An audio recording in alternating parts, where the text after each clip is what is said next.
আমাদের বর্তমান নেতা ডক্টর ইউনূস উনি সব রাজনৈতিক নেতৃবৃন্দদেরকে ডেকেছেন একটা ইস্যুকে কেন্দ্র করে। তার মানে গোটা বাংলাদেশ এক হয়ে গিয়েছে। আমরা সবাই উদ্বেলিত হয়েছে, উচ্ছ্বসিত হয়েছে, ঠিক কিনা বলেন?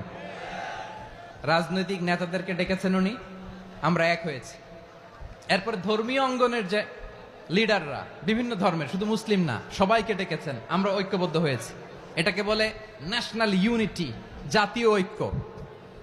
যে কোনো ধরনের কনস্পাইরেসি, ষড়যন্ত্র, আধিপত্যবাদ মোকাবেলায় জাতীয় ঐক্যের চেয়ে মোক্ষম হাতিয়ার আর নাই। আমাদের একটা প্রতিবেশী দেশ আছে, আমরা আমাদের দেশ নিয়ে যত ভাবি তারা তার চেয়ে বেশি ভাবে। কথা বুঝতেছেন না? আরো ভেঙে বলতে হবে।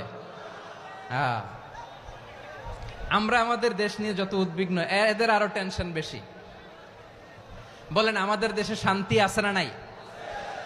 আমরা হিন্দু মুসলিমে কখনো দাঙ্গা লাগে? আসতে বলেন, কেন লাগে? ওদের পূজা পার্বণে আমাদের মাদ্রাসার ছেলেরা যে পাহারা দেয়, চিল্লায় বলেন ঠিক কিনা?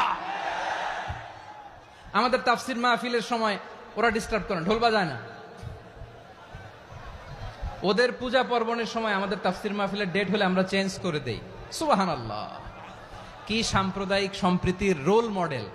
আর ওই বাংলাদেশের ব্যাপারে তারা অনেক ডিস ইনফরমেশন ছড়াচ্ছিল।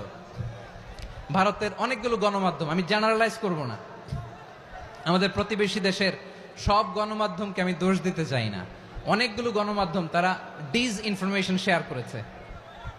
ডিস ইনফরমেশন আর মিস ইনফরমেশনের পার্থক্য আছে। মিস ইনফরমেশন না জেনে ভুল বুঝে একটা মিথ্যা বা ভুল তথ্য ছড়িয়ে